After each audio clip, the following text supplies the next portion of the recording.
কে বসালে তখন rare suspension আরো স্মুথ হয়ে যায়। নিজে একা যখন চালে ততটা একটু লাগে, কিন্তু যখন পিলিয়ন বসে একদম স্মুথ হয়ে যায়। স্মুথ আর কোনো ভাইব্রেশন তো 90 80 যাবে তাও কোনো নেই, একদম স্মুথ। মানে জাস্ট কোনো হ্যান্ডেলে কিছু বোঝাই যাবে না। টায়ারের ব্রডনেসের জন্য ওর কর্নারিংয়ে খুব, আমি নিজেও কর্নারিং করে দেখেছি যে খুবই ভালো।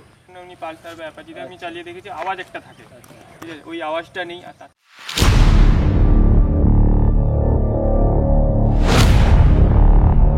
Hi friends, welcome to my channel missing throttle. তো আজকে নিয়ে চলেছি ইন্ডিয়ার মোস্ট পপুলার 150cc সেগমেন্টের একটা মনস্টার বাইক, যেটার নাম হচ্ছে ইয়ামা FZS V4 ডিলাক্স মডেল। এর একটা আছে বেস মডেল আর একটা হচ্ছে ডিলাক্স মডেল। বেস আর ডিলাক্সের মধ্যে শুধু হচ্ছে দামের পার্থক্য, বাদ বাকি ফিচার্স সব সেম। 150cc একটা মোস্ট পাওয়ারফুল বাইক, যার হচ্ছে 12.3 bhp পাওয়ার আর 13.3 নিউটন মিটার টর্ক। কিন্তু সবথেকে বেশি ব্যাপার হচ্ছে এটা 150cc হওয়া সত্ত্বেও এটা প্রডিউস করে 60 kmpl এর মাইলেজ, যেটা অন্য কোনো 150cc সেগমেন্টের বাইক এটা দিতে পারে না। তো এর পুরো ডিটেলসটা যে আমাদের ওনার নিয়েছে তার মুখ থেকে পুরোটা শুনবো। বাদ বাকি যা ফিচার্স আছে আমি তোমাদের সেই ভিডিওর মধ্যে বলে দেবো। এই 2024-এ এই সময় দাঁড়িয়ে যেহেতু অনেক বাইক বেরিয়ে গেছে, এই বাইকটা নেওয়া জাস্টিফাই কিনা, দামটা জাস্টিফাই কিনা, সব কিছু তোমাদের সঙ্গে শেয়ার করব। তো আমি বেশি না বকে গাড়ির ওনারকে সরাসরি ডেকে নিচ্ছি এবং তার মুখ থেকে গাড়িটা সম্পর্কে শুনে নিচ্ছি। তো চলো ওনারকে ডাকা যাক। তো তোমরা দেখতে পাচ্ছ আমাদের সঙ্গে এসে গেছে গাড়ির ওনার দিব্যেন্দু। তো কেমন আছিস? ভালো আছি রে। ঠিক আছে। তো তুই গাড়িটা কবে পারচেস করেছিস? আমার ওই 15 সেপ্টেম্বর নাগাদ। 15 সেপ্টেম্বর নাগাদ। আর গাড়িটা অন রোড প্রাইস কত পড়েছে? আমার অন রোড সব কিছু অ্যাক্সেসরিজ মিলে 154। অ্যাক্সেসরিজ কি লাগিয়েছিস এর মধ্যে? অ্যাক্সেসরিজ ওদের আপনার সাইড ইয়েটা লাগিয়েছি। আচ্ছা, সাইড কোনটা? ওই ফুট রেস্টটা লাগিয়েছি। আচ্ছা, ফুট রেস্ট লাগিয়েছিস। আর এগুলো হচ্ছে আলাদা মডিফিকেশনের মধ্যে আমি এগুলো তোমাদের বলবো যে কি কি ও আলাদা আরো এর উপর মডিফিকেশন করিয়েছে, ঠিক আছে? তো ও কিনেছিল 15 সেপ্টেম্বর, তো এখন হয়েছে নভেম্বর, অলমোস্ট 1.5 মাসের কাছাকাছি হয়ে গেছে বাইকটা নেওয়া। তো মার্কেটে এত 150cc বাইক আছে, তো তুই ইয়ামার দিকে গেলি কেন আদার্স এত কোম্পানি ছেড়ে দিয়ে? ইয়ামার দিকে যাওয়ার সবথেকে মেন কারণ হচ্ছে তার ইঞ্জিন। আমার লং টার্মে, মানে আমি তো অবশ্যই আমার লং টার্ম ইউজের জন্য আমার নেওয়া। আচ্ছা আচ্ছা, তো ওই জন্য লং টার্ম ভেবে এটা রেখেছিস, মানে ইঞ্জিনের উপর। ঠিক আছে। এমনি অল ওভার তুই এতদিন চালিয়েছিস, তো বাইকটা দেখে অনেকটা বাল্কি লাগলো, এর কার্পোয়েট অতটা বেশি নয়, হালকা গাড়ি। মানে তোমরা যারা মনে করছো যে বাল্কি হওয়ার জন্য যদি হ্যান্ডেল করতে অসুবিধা হয় ট্রাফিকের মধ্যে, তো সেটা একদম ভাবা ভুল, কারণ এটা খুব হালকা গাড়ি। এটা আমিও চালিয়েছি, ও নেওয়ার পর অলমোস্ট ও চালিয়েছে। তুমি একে দেখতে পারো যে অনেকটাই পাতলা, কিন্তু এইটা চালানোর পক্ষে ওর কোনো অসুবিধাই হয় না, তাই তো? তুই পিলিয়ন বসিয়ে চালিয়েছিস, তাতেও কোনো অসুবিধা হয় না ট্রাফিকের মধ্যে, একদমই না। তোমরা দেখতে পারো আরামসে এই বাইকের দিকে যেতে পারো, কোনো প্রবলেম ফিল হবে না। তারপর আমি তোকে বলছি, এই যে এটা ডিলাক্স মডেল, বেসে আই থিঙ্ক 2টো কালার, আর ডিলাক্সে অনেকগুলো কালার আছে, 4-5, হ্যাঁ আছে। তো তুই রেডটার দিকে গেলি কেন? আরো তো কালার ছিল। রেডটা একটু আনকমন কালার, আর মেন কথা যেটা গ্রে কালারটা ওটা প্রচুর কমন, আর এটা একটু মানে আর ম্যাট ব্ল্যাকটা তো না নেওয়ার কারণ? আমার ব্ল্যাক, পুরো ম্যাট ব্ল্যাকটাও সেম, ম্যাক্সিমাম কমন কালার রাস্তায় দেখতে হলো। আর এটা বেশ আই ক্যাচি, মানে যে মানে যাতে কালারটা প্রচুর, যাতে সবার লাগে চোখে যে রাস্তাতে কিছু একটা যাচ্ছে, ওই জন্য তুই এইটা নিয়েছিস, প্রেফার করেছিস। আচ্ছা, তো এর যে আছে এখানে তোমরা দেখতে পারো যে এর আছে টেলিস্কোপিক, এখানে টেলিস্কোপিক সাসপেনশন দিয়েছে, মানে বাম্পারের মধ্যে বা এর মধ্যে কোনো প্রবলেম ফিল না। সামনে সাসপেনশন খুবই ভালো, কোনো প্রবলেম ফিল হয় না। পিছনে পিলিয়ন কে বসালে তখন সাসপেনশন আরো স্মুথ হয়ে যায়। নিজে একা যখন চালে ততটা একটু লাগে, কিন্তু যখন পিলিয়ন বসে একদম স্মুথ হয়ে যায়। একটা ওনার যে বাইক নেয়, তো সে মনে করে তার কাছে এই বাইকটা বেস্ট। তো কিন্তু সব বাইকেরই একটা প্রোস কনস আছে। তো তোর এর মধ্যে কি ভালো লেগেছে এখন অবধি যে চালিয়েছিস, তার মধ্যে কি ভালো লেগেছে তোর বাইকটা সম্পর্কে? ফার্স্ট অফ অল তো ইঞ্জিনটা প্রচুর স্মুথ, একদম মানে একদম কোনো ভাইব্রেশন নেই। আমি ভাইব্রেশনলেস, একদম ভাইব্রেশনলেস। আর ওই যে স্মুথ যে পিকআপে যে ইঞ্জিনে কোনো আওয়াজ, মানে অনেক সময় হাই পিকআপে হাই আর গঁ গঁ এরকম টাইপের আওয়াজটা আওয়াজ করে, কিন্তু ওই আওয়াজও নেই। আমি অন্যান্য এমনি পালসার বা অ্যাপাচিতে আমি চালিয়ে দেখেছি, আওয়াজ একটা থাকে, ঠিক আছে, ওই আওয়াজটা নেই। আর তার থেকে হ্যান্ডলিং যেটা বলছিলাম, এর হ্যান্ডলিংটা খুবই স্মুথ, মানে কোনো ট্রাফিকের টাউনের মধ্যে বেস্ট আর কি। আর এর মেন আরেকটা টায়ারের ব্রডনেসের জন্য ওর কর্নারিং এ খুব, আমি নিজেও কর্নারিং করে দেখেছি যে খুবই ভালো, মানে সেফ সেফটিটা মেন পারপাস ওটা। কারণ এর যে মেন কথা, অন্যান্য বাইকে পাওয়ার এর একটা ডিসঅ্যাডভান্টেজ হচ্ছে পাওয়ার নেই, খুবই কম পাওয়ার, মানে 150। তোমাদের যেটা বললাম 12.3 বিএইচপি পাওয়ার আর 13.3 নিউটন মিটার টর্ক, তো 150 সিসি হিসেবে ওটা অনেকটাই কম অন্যান্য বাইকের থেকে। ওটা একটা ডিসঅ্যাডভান্টেজ বলতে পারো, সেটা আমরা পরে আসছি ডিসঅ্যাডভান্টেজ কি আছে। তো আসলে আমরা বলতে চাইছি যে কি আছে এখন ভালো লাগা কি আছে গাড়ির মধ্যে। ভালো লাগা তো হ্যান্ডলিং আছে, আর মেন কথা লুকস তো অন্যান্য সত্যি কথা যে দেখবে সেই একটা যতই হোক একটা 150 সিসি যে লুকসটা ম্যাটার করে। হ্যাঁ অবশ্যই, ঠিক আছে। আমরা ইয়ং আর একটা জিনিস হচ্ছে বাল্কিনেসটার জন্য আরো দেখতে ভালো লাগে, যে একটা ব্রড টাইপের কোনো একটা গাড়ি আসছে, বড় গাড়ি আসছে হায়ার সিসির কোনো, ওটা একটা দেখে বোঝা যায়। তো তোমরা যেটা ব্রডনেসে বলছে কর্নারিং করতে কোনো প্রবলেম হয় না। দুটো চাকার হুইল সাইজ হচ্ছে 17 ইঞ্চ, সামনে আমাদের দেওয়া আছে 100/80 সেকশনের টায়ার, আর পেছনে দেওয়া আছে 140/60 সেকশনের, মানে যথেষ্ট ব্রড 150 সেকশন হিসেবে, মানে পড়ার কোনো ভয় নেই গাড়ির তুলনায়। অন্যান্য গাড়ির তুলনায় পাওয়ার বেশি, কিন্তু খুব সেফটির হিসাবে হয়ে যাবে। চাকা প্রচুর সরু, অ্যাপাচি যদি বলতে 160 যেটা খুব মানে পপুলার বাইকের মধ্যে পড়ছে, সেটা তোর কাছে মনে হচ্ছে যে ওটা পাওয়ারের তুলনায় চাকা প্রচুর সরু। আচ্ছা, মানে ওই জন্যই অনেকে বলে যে অ্যাপাচি নেওয়া মানে অ্যাক্সিডেন্ট হওয়া, সেটা কিন্তু মানে এখন মানে যেগুলো আপডেট করে বার করছে তার টায়ার ব্রড করছে, কিন্তু এক সময় অ্যাপাচির টায়ার প্রচুর সরু ছিল, যেটা মেন প্রবলেম হতো ওদের।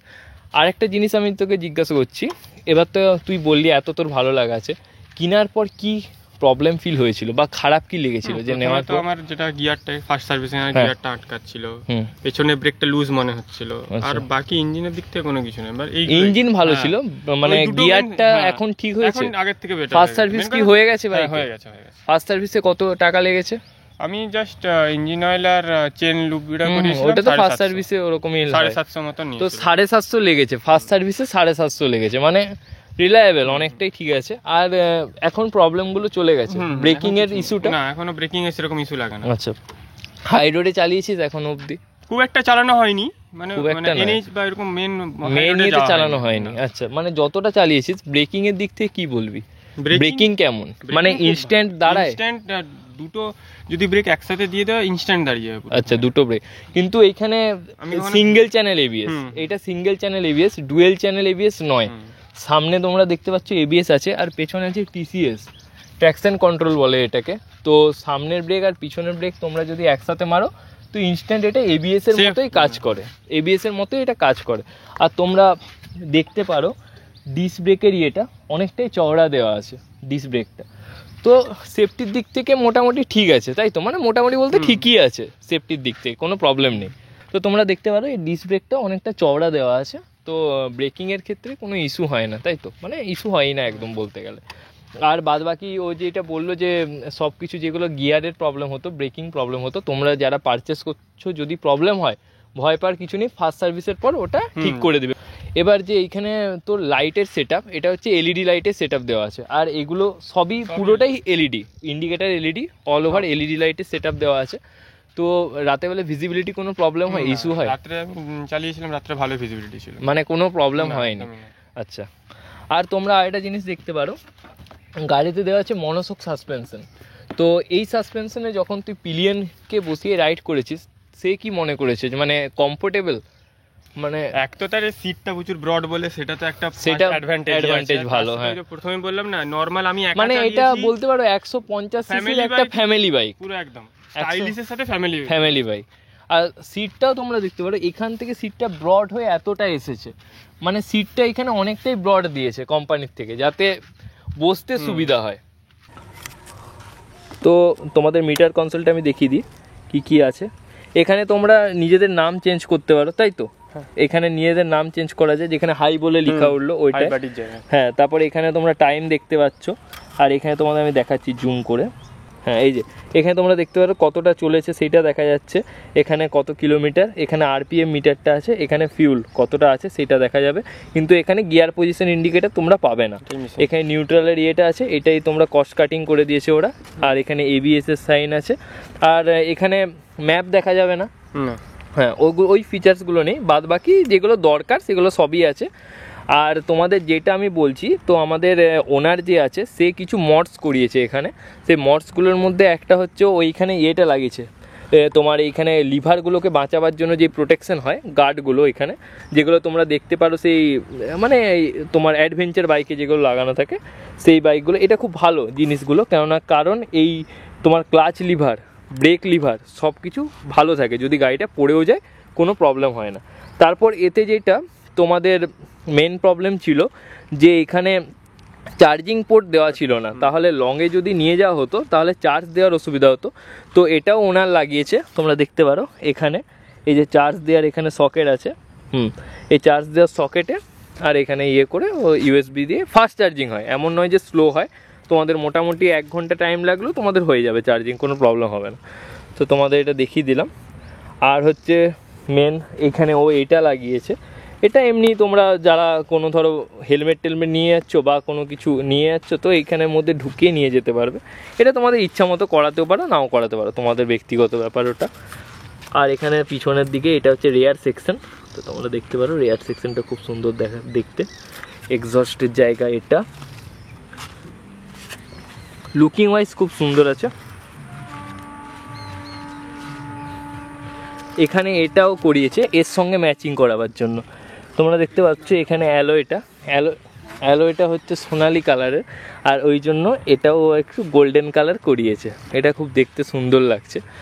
অল ওভার খুব ভালো। ব্রেকিং নিয়ে যখন কথা হচ্ছিল তোমাদের যেটা আমি বলেছিলাম টিসিএস, তো টিসিএস মানে হচ্ছে ট্র্যাকশন কন্ট্রোল সিস্টেম। তো ওটা মেনলি ওয়ার্ক করে কেমন, ধরো তোমরা বৃষ্টির মধ্যে কোথাও যাচ্ছ, অনেক সময় কি হয় টার্নিং নেওয়ার সময় চাকাটা ঘুরে যায়, এক্সেলেটার আমি দিলাম চাকাটা ঘুরে গেল, তখন ওটা কি করে চাকাটা যে ওই এক্সট্রা ঘুরে গিয়ে আমাদের যে পড়ার ভয়টা থাকে ওটা লক করে দেয়, মানে ওই মানে যেই হুইলটা ঘুরছে ওইটাকে স্টেবল করে দেয়।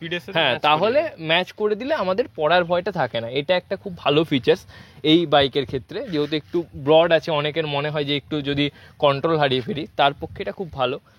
আর যেটা এটা মাইলেজ যেমন দেয় সেরকম তেল ক্যাপাসিটিও আছে, মানে এখানে ট্যাঙ্কে প্রায় 13 লিটারের ট্যাঙ্ক আর হচ্ছে 2 লিটার রিজার্ভ। তো তুই যে আমি বলে দিয়েছিলাম 60-র কাছাকাছি, তো তুই কত পেয়েছিস? আমি এখন নিজে যতটা চেক করে দেখেছি 51 এরকম পাচ্ছি। 51, তাহলে 55 লং এ গেলে, আমি লং এ অতটা লং এ গেলে 55 56 পেয়ে যাবি। এমনি সিটিতেই চালিয়েছি 50 অ্যাবাভই পেয়েছি, কেন এটা দেখেছি আমি। তাহলে ঠিক আছে, কোনো প্রবলেমই নেই। আর তোমাদের আমি এক্সস্ট নোটটা একবার শুনিয়ে দিই বাইকের।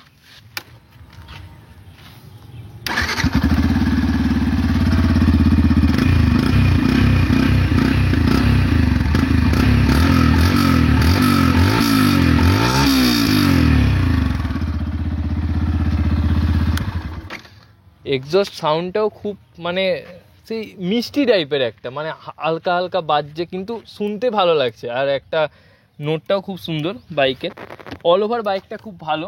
ওনার হিসেবে ও বলছে যে তোমরা আরামসে ফ্যামিলির জন্য হলেও নিতে পারো, অফিস যাওয়ার হলেও নিতে পারো, কোনো প্রবলেম হবে না। তো অবশ্যই তোমরা গিয়ে যাদের মন যাচ্ছে নিতে, এটার পর তোমরা কোম্পানিতে গিয়ে একবার টেস্ট ড্রাইভ নিয়ে আরামসে বাইকটা পারচেস করতে পারো, কোনো প্রবলেম আসবে না এতে। তো চলো পুরো সেটআপে দেখা করা যাক, তোমাদের বাইকটা চালিয়ে আমি দেখিয়ে দিই। তো তোমরা দেখতে পাচ্ছ পুরো আমরা সেটআপে চলে এসেছি। তো তোমাদের যেটা দেখালাম মিটার কনসোলটা দেখতে খুব ভালো, ভিজিবিলিটি খুব ভালো আছে। তো চলো আমরা স্টার্ট করি বাইকটা। সাউন্ডটাও দেখতে পারো, এক্সস্ট নোটটাও খুব সুন্দর আছে।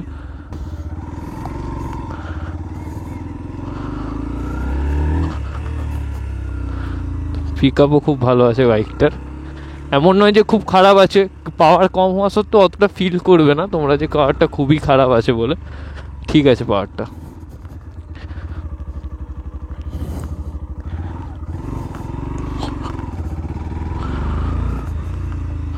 পিকআপ খুব সুন্দর।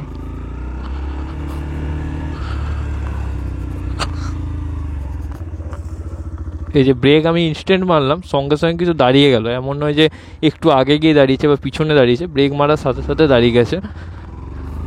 প্রত্যেকটা গিয়ারেই তোমরা ফিল পাবে যে পাওয়ার আছে বলে। ও যে মানে যেটা বললো, আর আমিও যেটা দেখলাম যে পাওয়ারের রেশিওটা কম, বাট হালকা আছে যেহেতু, তো সেই অনুযায়ী পাওয়ারটা ফিল হচ্ছে।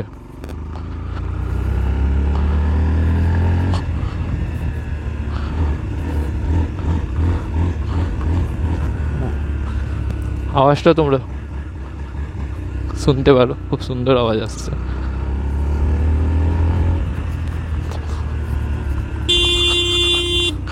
হর্নও খুব ভালো, আর সুইচ প্রিমিয়াম দিয়েছে, এমন নয় যে খুব খারাপ দিয়ে দিয়েছে, খুব ভালো আছে বাইকটা নিঃসন্দেহে।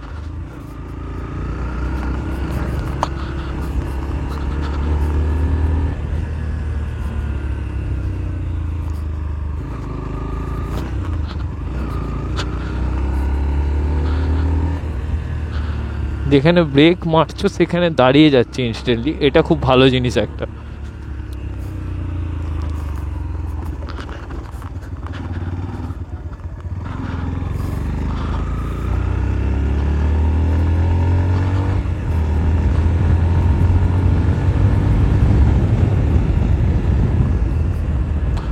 তো অল ওভার বাইকটা খুবই সুন্দর। তো যারা যারা এটা, আর সাসপেনশনটাও খুব ভালো, যেটা তোমাদের বলা হয়নি, আমি গাড্ডার উপর দিয়ে এলাম, তোমরা দেখতে পেলে হয়তো ভিডিওতে যে সাসপেনশনটাও খুব ভালো দিয়েছে।